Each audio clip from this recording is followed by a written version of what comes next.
വയൽ ഈ തരൂരിനായി തരൂർ നടത്തിയ സർവേ അത് തനിക്ക് അനുകൂലമാകും എന്ന് അദ്ദേഹത്തിന് ഉറപ്പുണ്ടായിരുന്നു. അദ്ദേഹം അത് അങ്ങനെ തന്നെ ആ സർവേ വന്നപ്പോൾ അത് പ്രചരിപ്പിച്ചു.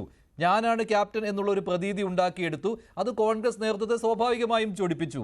അതിനിടയ്ക്കാണ് അടിയന്തരാവസ്ഥയെ വിമർശിച്ചുകൊണ്ട് ഇന്ദിരാഗാന്ധിയെ അതിരൂക്ഷമായി വിമർശിച്ചുകൊണ്ടുള്ള ലേഖനം പ്രത്യക്ഷപ്പെട്ടത്. മലയാളത്തിൽ അത് ദീപികയിലാണ് പ്രത്യക്ഷപ്പെട്ടത്.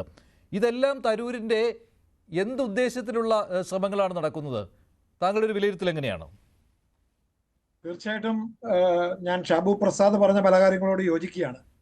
ഒന്ന്, ശശി തരൂർ ഒറ്റയാനാണ്, മിണ്ടുപിടുക്കനാണ്, കരുത്തനാണ്, തന്ത്രശാലിയാണ്, ഒരു വിശ്വപൗരനായി അറിയപ്പെടും. പക്ഷേ അദ്ദേഹത്തിന്റെ രാഷ്ട്രീയത്തിലെ എല്ലാ കള്ളക്കളികളും തന്ത്രങ്ങളും കുഴികളും ഒക്കെ വേണ്ടത്ര മനസ്സിലാക്കിയിട്ടുണ്ട് എന്ന് ഞാൻ കരുതുന്നില്ല. അങ്ങനെയെങ്കിൽ അദ്ദേഹം ഇന്ന് ദീപികയിൽ എഴുതിയ അടിയന്തരാവസ്ഥയുടെ പാഠം ഉൾക്കൊണ്ട് എന്ന ലേഖനം അത് അദ്ദേഹം തന്നെ ഇന്ന് ഷെയർ ചെയ്തിട്ടുണ്ട്. അടിയന്തരാവസ്ഥയുടെ 50ാം വാർഷികത്തിൽ ഇന്ത്യക്കും ലോകത്തിനുമുള്ള പാഠങ്ങളെക്കുറിച്ച് ആഗോള പ്രേക്ഷകർക്കുള്ള എൻ്റെ കോളം എന്ന പേരിൽ അദ്ദേഹം ഇന്ന് ഷെയർ ചെയ്തിട്ടുണ്ട് ട്വിറ്ററിൽ. അത് ഇദ്ദേഹം ഇന്നാണ് ചെയ്തത്. ഇവിടെ നമ്മൾ മനസ്സിലാക്കേണ്ടത് കുറെ കാലമായുള്ള ഒരു ചെറിയ ഒരു കോൺഗ്രസിനകത്തും ശശി തരൂരും കോൺഗ്രസ് നേതൃത്വവുമായി തുടരുന്ന ഒരു ഭിന്നതയുടെ ഒരു ബാക്കിപത്രം മാത്രമാണ് ഇന്നത്തെ ലേഖനവും ഇന്നലത്തെ ട്വീറ്റും അതിനു മുമ്പുള്ള നടപടികളും. 2020 ഓഗസ്റ്റിൽ G20 നേതാക്കളിൽ ഒപ്പുവെച്ച് അന്നത്തെ കോൺഗ്രസ് അധ്യക്ഷ സോണിയാഗാന്ധിക്ക് കത്തയച്ചത് മുതൽ പാർട്ടിയിൽ ഉണ്ടായിരിക്കുന്ന പ്രശ്നങ്ങളുടെ ഒരു തുടർച്ചയാണ്. കോൺഗ്രസിൽ സമൂല മാറ്റം ആവശ്യപ്പെട്ടായിരുന്നു അന്ന് കത്ത്. പക്ഷെ നമുക്കറിയാമല്ലോ, ഒന്നും സംഭവിച്ചില്ല. 2 വർഷത്തോളം സജീവമായിരുന്ന G23 വിമത ശബ്ദമായാണ് അന്നും കോൺഗ്രസ് ഹൈക്കമാൻഡ് കണക്കാക്കിയത്. ആ കത്തയച്ചവരുടെ നേതാവായിരുന്ന ഗുലാം നബി ആസാദ് പാർട്ടി വിട്ടു.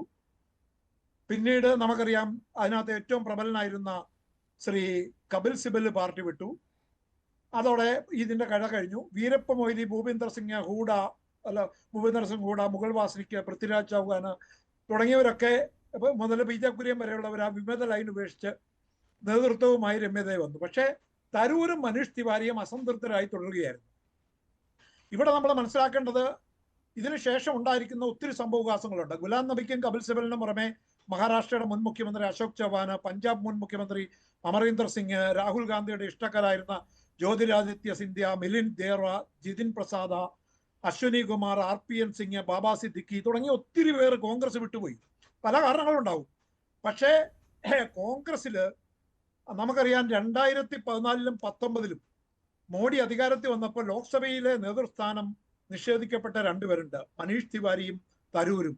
ഇവരെ 2 പേരെയും മാറ്റി നിർത്തിയിട്ടാണ് ബംഗാളിൽ നിന്നുള്ള വളരെ നിസ്സാരനായിരുന്ന, അല്ലെങ്കിൽ അതിനുള്ള യാതൊരു പ്രാപ്തിയുമില്ലാതിരുന്ന അധീർ രഞ്ജൻ ചൗധരിനെ ലോക്സഭയിലെ കോൺഗ്രസ് നേതാവാക്കുന്നത്.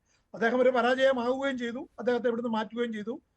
അത് വേറൊരു കഥ. അപ്പോഴും നമുക്കറിയാം, നല്ലപോലെ ഹിന്ദിയും ഇംഗ്ലീഷും വഴങ്ങുന്ന ലോക്സഭയിൽ അത് വളരെ പ്രധാനപ്പെട്ടതാണ്. നന്നായി പ്രഭാഷണം നടത്താൻ അറിയാവുന്ന, BJPക്കെതിരെ, ഗവൺമെന്റിനെതിരെ ശക്തമായി ആക്രമണം നടത്താൻ കഴിയുന്ന ശ്രീ തരൂരിനെയും മനീഷ് തിവാരിയെയും മാറ്റി നിർത്തിയത് തീർച്ചയായിട്ടും അവിടെ ഒരു പ്രതിസന്ധി രൂപപ്പെട്ടു. അത് കഴിഞ്ഞാണ് നമുക്ക് കാണുന്നത്, നമ്മൾ കാണാതെ പോകുന്ന ചരിത്രം.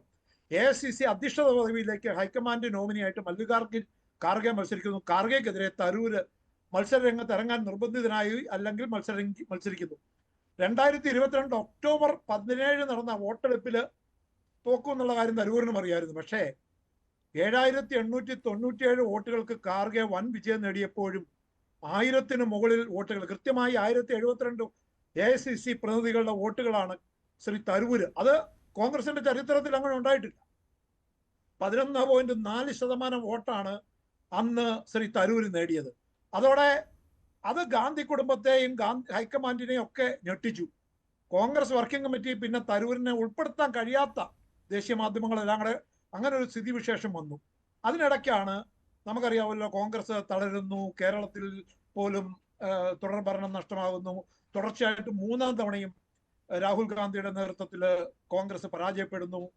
അങ്ങനെ ഈ ഒരു കളികൾ കേരളത്തിലെ കോൺഗ്രസ്സിൽ നേതൃത്വത്തിന് വേണ്ടിയുള്ള വടംവലികൾ, KC Venugopal, Ramesh Chennithala, VD Satheesan, Sasi Tharoor, K Muraleedharan, ഇതെല്ലാം ഒരു സമുദായത്തിൽ നിന്നാകുമ്പോൾ പരസ്പരം പാരയും കൂടി നമുക്ക് അവര് ഐക്യമാണെന്നൊക്കെ, സമ്പൂർണ്ണ ഐക്യമാണെന്നൊക്കെ പരസ്യമായിട്ട് പറയുമ്പോൾ നമുക്കറിയാമല്ലോ, മുഖ്യമന്ത്രിക്ക് വേണ്ടി ഏറ്റവും കൂടുതൽ എല്ലാവരും ആഗ്രഹിക്കുന്നു അത് പരസ്യമാക്കുകയായിരുന്നു തരൂര് ഒരു സ്വകാര്യ സർവേയിലെ കണ്ടെത്തൽ അദ്ദേഹം തന്നെ ട്വീറ്റ് ചെയ്തത്. അത് അദ്ദേഹത്തിന്റെ നിലയ്ക്ക് യോജിച്ചതാണോ എന്നൊക്കെ ഉള്ളത് വേറെ ചർച്ചയായിരിക്കും. രാഷ്ട്രീയത്തിൽ യുക്തിക്കും വസ്തുതകൾക്കും അല്ലെങ്കിൽ അത്തരം കാര്യങ്ങൾക്കൊക്കെ കൂടുതൽ തന്ത്രങ്ങൾക്കാണ് പ്രധാനം. അപ്പൊ ഈ തന്ത്രങ്ങളുടെ ഒരു ഭാഗമായി അദ്ദേഹം പരസ്യമായി പ്രഖ്യാപിക്കുകയാണ്, അല്ലെങ്കിൽ കോൺഗ്രസിനെ അദ്ദേഹം പ്രകോപിപ്പിക്കുകയാണ്. അതാണല്ലോ പഹൽഗാമിന് ശേഷം ഉണ്ടാകുന്നതും. അദ്ദേഹം അതിനിടയ്ക്ക് ഒരു ഇന്റർവ്യൂ കൊടുക്കുന്ന, എനിക്ക് വേറെ ജോലിയുണ്ട്, വേറെ സാധ്യതകളുണ്ട്, പക്ഷെ ആ സാധ്യതകൾ വായനയും പ്രസംഗമൊക്കെയാണെന്ന് അദ്ദേഹം കൃത്യമായി പറയുമ്പോഴും അത് ശരി, ഒന്ന് ഇടപെടുകയാണ് ശ്രീ ജോർജ്.